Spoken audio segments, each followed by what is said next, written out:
ఇక్కడికి ఈ సొంత ఊరుకు రావడం అనేటువంటిది ఒక సంతోషకరమైన విషయమే. ఈ వచ్చిన మొదటి రోజునే మీడియా మిత్రులు రావడం కూడా సంతోషకరమే. అయితే ఇప్పుడు నేను హైదరాబాద్లో ఉన్నప్పుడు నేషనల్ మీడియా కావచ్చు, మన రాష్ట్రానికి సంబంధించినటువంటి ఉమ్మడి తెలుగు రాష్ట్రాలకు సంబంధించిన మీడియాకు వాళ్ళు అడిగినటువంటి అన్నింటి ప్రశ్నలకు కూడా ఇంటర్వ్యూ ఇవ్వడం జరిగింది. కాబట్టి ఇప్పుడు ఇక్కడ ఇవన్నీ చూస్తుంటే మీరంతా కూడా వాటి ప్రతినిధులుగా ఇక్కడ ఈ టౌను లేదా మండల ప్రతినిధులుగా ఉన్నారు. అయితే ఆల్రెడీ ఇప్పుడు మీకు సంబంధించినటువంటి రాష్ట్ర మీడియా వచ్చి అడిగింది కాబట్టి వాటి అన్నిటికీ నేను జవాబులు చెప్పేసిన. ఇది ఒక రకంగా మర్యాదపూర్వకమైనటువంటి మీట్ అని అనుకోవచ్చు. కాబట్టి ఈ సందర్భంగా మీ అందరికీ చెప్పేది ఏంటంటే, నేను అంటే ఈ సందర్భంగా ఇంటి కుటుంబ సభ్యులను కలవడం, తర్వాత కోరుట్ల అనేటువంటిది నేను చదువుకున్నటువంటి ఊరు కూడా కాబట్టి అందరి ఫ్రెండ్స్ను కలవడం, తర్వాత మొత్తంగానే పట్టణానికి సంబంధించిన ప్రజలందరికి సంబంధించినటువంటి అందరినీ ఒకసారి మర్యాదపూర్వకంగా కలవడం, వాళ్ళ యోగక్షేమాలు తెలుసుకోవడం, మిత్రులతో కలవడం, వాళ్ళతో కుటుంబ సభ్యులతోటి మిత్రులతోటి హోమ్ టౌన్ కాబట్టి అందరితో కలిసి విషయాలు పంచుకోవడం కోసం వచ్చినటువంటిది. కాబట్టి ఈ సందర్భంగా ఇక్కడ రాజకీయపరమైన విషయాలు అనేటువంటిది మాట్లాడడం ఉచితంగా ఉండదు. కాబట్టి అది మీరు అర్థం చేసుకోవాల్సిందిగా కోరుతున్నా పదే. ఎందుకంటే ఆల్రెడీ నేను చెప్పేసి ఉన్నా, హైదరాబాద్లో అన్ని విషయాలు చెప్పిన. నేను బహిరంగ జీవితానికి వచ్చిన విషయం కావచ్చు, భవిష్యత్ కార్యాచరణ కావచ్చు, అవన్నీ చెప్పినటువంటి స్థితిలో ఇదొక రకంగా మళ్ళీ దాన్ని రిపీటెన్స్ చేయడము బాగుండదు. నేను వచ్చినటువంటి ఉద్దేశం కూడా కుటుంబ సభ్యుల్ని, ఫ్రెండ్స్ను, పట్టణంలో ఉన్నటువంటి అందరినీ కలవాలనేటువంటిది. ఇక గతంలో మా కాలేజీ రోజులలో వేరు వేరు రాజకీయాలతోటి పనిచేసినాము. ఎవరైనప్పటికి కూడా పార్టీలు ఏవైనా, సంఘాలు ఏవైనా అందరినీ ఫ్రెండ్స్గానే భావించి అందరితోటి కలిసి మన పట్టణానికి సంబంధించినటువంటి మంచి చెడ్డలు, వాళ్ళ కుటుంబాలకు సంబంధించిన మంచి చెడ్డలు, యోగక్షేమాలు తెలుసుకొని అభిప్రాయాలను షేర్ చేసుకోవడం అనే దానికి పరిమితమై వచ్చినటువంటిది. కాబట్టి ఈ రెండింటిని దృష్టిలో పెట్టుకున్నప్పుడు నేను వచ్చిన నేపథ్యం ఏంటిది, వచ్చిన ఉద్దేశం ఏంటిది అనేది ఒకటి మీరు దృష్టిలో పెట్టుకోవాలి. రెండవది, ఆల్రెడీ నేను హైదరాబాద్లో అన్ని విషయాలు చెప్పున్నటువంటి స్థితిలో మళ్ళీ మీరు అడిగితే కూడా రిపీటెన్సీ అవుతుంది, అంత ప్రాసంగికత, రిలవెన్స్ కూడా ఉండదు. కాబట్టి మీకు విజ్ఞప్తి చేసేది ఏంటంటే, దీన్ని మళ్ళీ ఒకటి రిపీటెన్స్ చేయడం ద్వారా ఎంత కాదన్నా మళ్ళా నేను ఒక సదుద్దేశంతో చెప్పిన ఏదో దానికి మళ్ళీ వ్యాఖ్యానాలు చేయడం ద్వారా అదొక వివాదాస్పదంగా మారే అవకాశాలు ఉంటాయి. కాబట్టి పదే మిమ్మల్ని రిక్వెస్ట్ చేసేది ఏంటంటే, వివాదాలకు తావివ్వని విధంగా నేను వచ్చింది ఎందుకోసం, నా పర్పస్ ఏంటిది అనేది చెప్తే సరిపోద్ది అనేది అంతే. కాబట్టి ఇన్ని సంవత్సరాల తర్వాత వచ్చి మీ సొంత ఇల్లును, సొంత మనుషులను చూసినప్పుడు మీ ఫీలింగ్ ఎట్లా? అదే సంతోషం అంటున్నా కదా. ఫస్ట్ నేను సంతోషము అంటే నేను వస్తా అని చెప్పి నేను కళ్ళ కూడా ఊహించలేదు.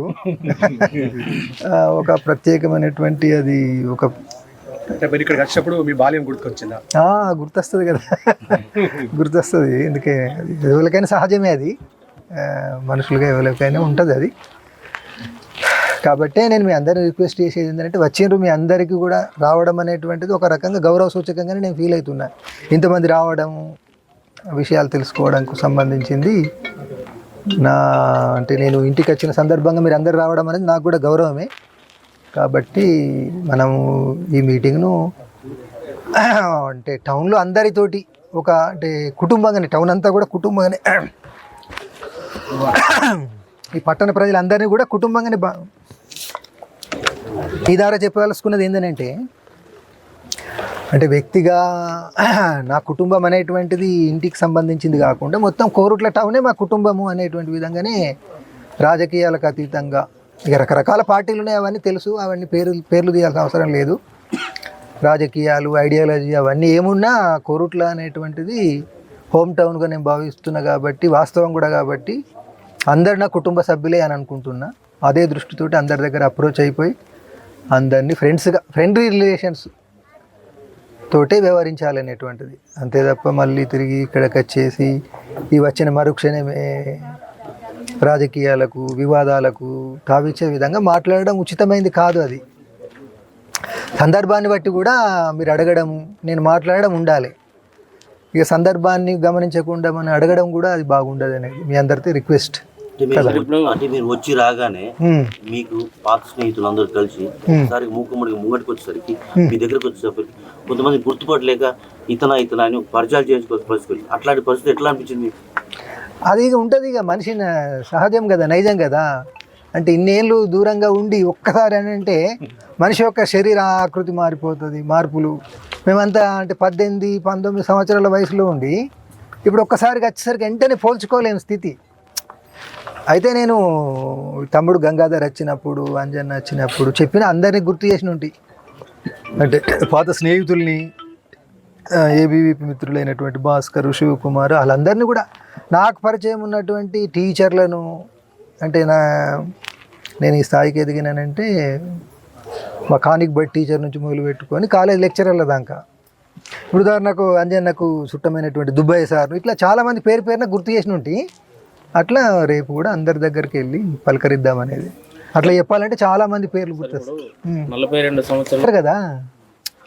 ఎవరికైనా గుర్తుకొస్తారు మనిషి అన్న తర్వాత. ఎవరికైనా కానీ తల్లి, తండ్రి, కుటుంబము, అన్న, తమ్ముడు, అక్క అన్నట్టు అందరికీ గుర్తొస్తారు. కాకపోతే దేశ ప్రజలందరూ మన కుటుంబ సభ్యులని భావించడం కాబట్టి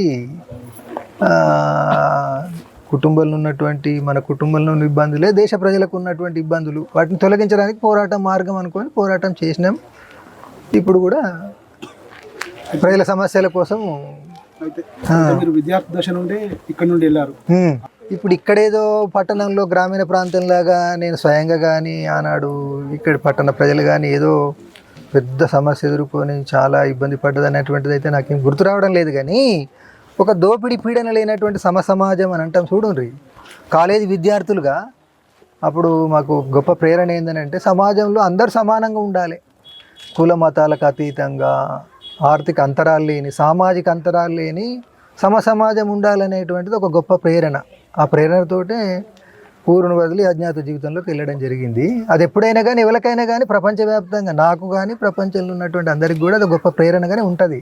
అప్పటి పరిస్థితులు కూడా మీకు ఈ ప్రేరణ దిశగా అదే అప్పటి పరిస్థితులు పనిచేసినాయి. ఇప్పటికి కూడా వేరే రూపం లోపల అంటే ఆర్థిక సామాజిక అంతరాలు లేనటువంటి మనుషుల మధ్య కుల మత అంతరాలు, ఆ మత ప్రాతిపదికన, కుల ప్రాతిపదికన, ప్రాంతాల ప్రాతిపదికన అంతరాలు ఉండకూడదు అనేది అప్పుడు ఇప్పుడు రేపు నేనున్నా నా తర్వాత తరానికైనా అది గొప్ప ప్రేరణగా ఉంటుంది అనేదే నా అభిప్రాయం, నా విశ్వాసం.